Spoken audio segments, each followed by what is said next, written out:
Beach in Nassau County. That skull was found following the discovery of the remains of Jessica Taylor, and the skull was found on the same day as the remains of what is commonly come to be referred to as Peaches was found on Jones Beach. Thereafter, in July of 2011, the Suffolk County Crime Lab linked the two sets of remains via DNA analysis. And by that I mean the legs that were found in the vicinity of Davis Park were compared with the remains found at Tobay Beach, and it was determined that it was the same person. Since 2011, that victim was known by various names, including Fire Island Jane Doe.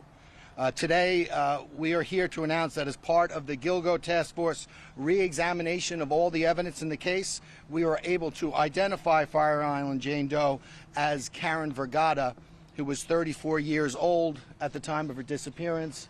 And I believe we have a picture of Miss Vergata.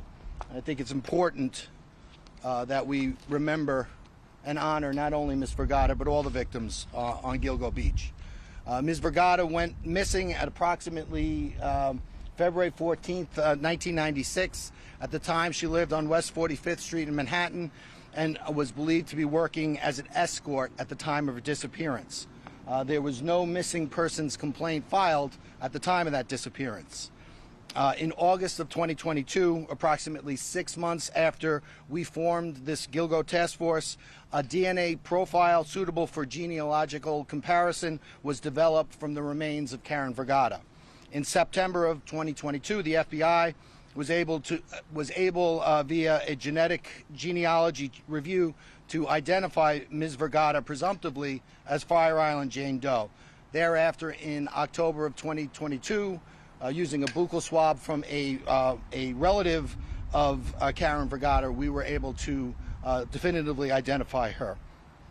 Prior to disclosing this information, of course, we needed to contact all of Ms. Vergata's family members. And additionally, at or around the same time, we were beginning our grand jury confidential investigation into what has been known as the Gilgo 4. That is the murders of Maureen Brainerd Barnes, Melissa Barthelemy, Megan Waterman, and Amber Costello.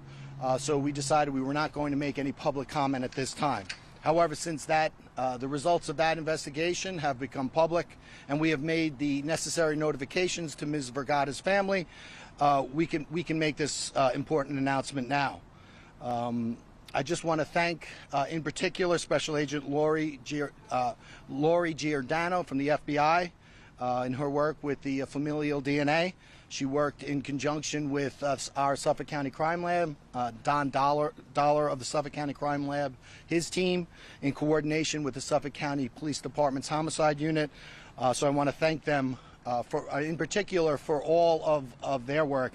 Of course, I want to thank our task force members, Suffolk County Sheriff Errol Toulon,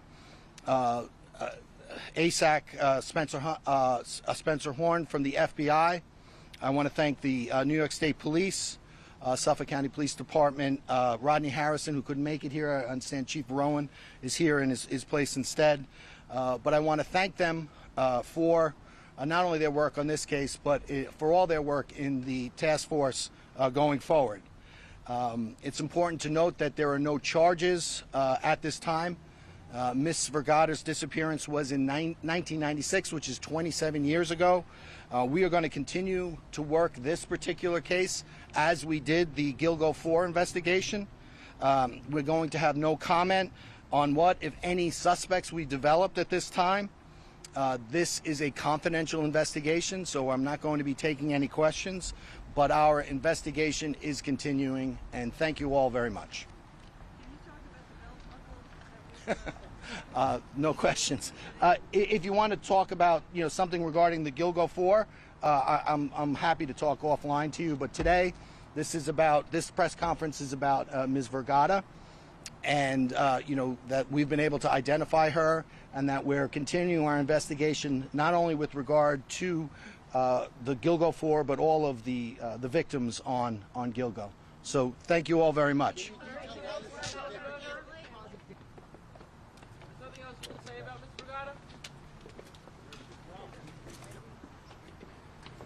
Hey, so folks, Shannon, our deputy press secretary, has a digital version of this that she can send out to y'all.